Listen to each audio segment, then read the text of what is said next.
Hey everybody, this is Paul and welcome to Driveway Chronicles. Today we're going to be talking about my 2009 BMW 328i and the light switch that kept my lights on and what I did about it.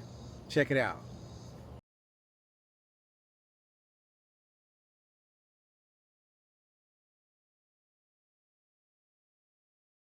This is the standard light switch that comes with the 328i. It's in my coupe right here, and it only has the fog light, right? So of course this is the vent that's right above it.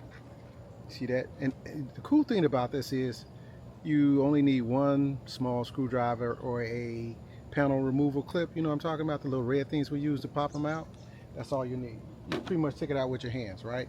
So the problem I was having is that my lights stayed on, the back lights, front lights. So, and I noticed the switch wasn't working. I looked online and I noticed that some of the switches are going for $38. I wouldn't buy those because they're probably on their way out and it's a used item. You can go with a new item that's over $200. So I took it out to read the part number and I said to myself, let me take it apart. So I took it apart and I noticed something. I'm gonna show you just a second. Okay, so I'm about to save you about $200. If you want a new unit, you don't need to go out and buy a new one. I'm gonna tell you why. Because you have the automatic setting on your switch here. Here's what I recommend, because I took it apart. So once you remove the back of the light switch, you have the motherboard. And in the center of the motherboard is a little red circle, right? And that circle, that's where your settings go to control your motherboard. So if you were to take a screwdriver like this and adjust your motherboard to make sure it's always in automatic, then you're not forced to go out and get a new light switch yet. All you're going to do is just take this, right?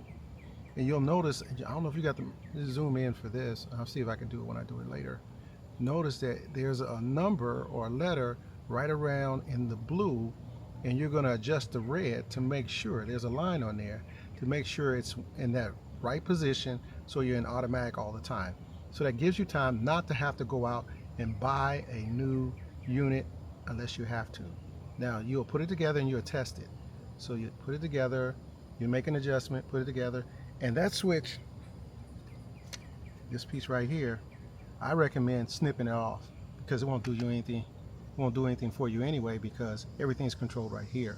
So in actuality, when you buy this whole new unit, it'll have a new stem and a new motherboard, and it won't be worn out. So what it is this is actually worn out. The switch here is worn out, and the back of this is worn out. So this is 2009, all that switching on and off. If you just put it in automatic, you're gonna win. So what I did was I slightly turned it, and I put it back together, and I put it in the car, and it was stuck on automatic. You don't want it to be stuck in a position where the lights are always on. So that's why I did that. So take a look at this again. You got the blue circle, you got the red. Take a small screwdriver. You don't have to do a lot of turning. It's not twisting or dialing it in. You're just going to make it turn till you can see the little letter right there to match it up on the information on the blue part. Okay, let's assemble this, right? I know people are always showing you things. Look at this right here. You got your prongs right there. They go right there. I mean, this is very simple. I don't know why more people haven't showed you a video on it. And they go through the holes right here.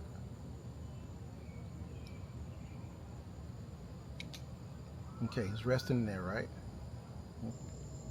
Okay, so now we're ready to test my theory, right? So what I'm going to do is I'm going to assemble it with the clip right there. You can see that with the clip right there. And make sure you hold your finger right here. So when you turn on the car,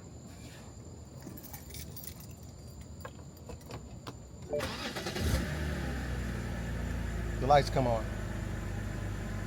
And I'm in automatic.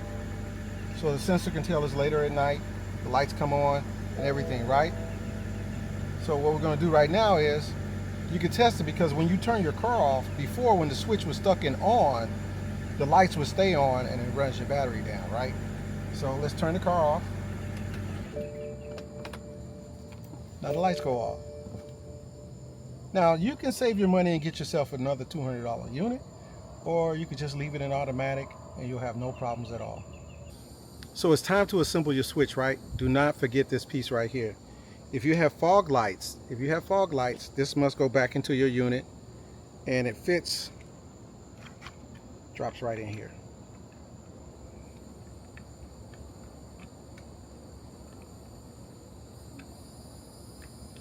Come on now. There you go. See that? Fits right in there. No screws, nothing. I'm telling you, your whole thing is, this is all you need. This is all you need to snap it from the back, and to snap it from right here and right there and right there. Oh my goodness, just one tool, you know. And so now it's time for me to put it back together, right? And then I'm gonna put this back together. I'm telling you, people don't like BMWs. They made some things very easy, like this light switch.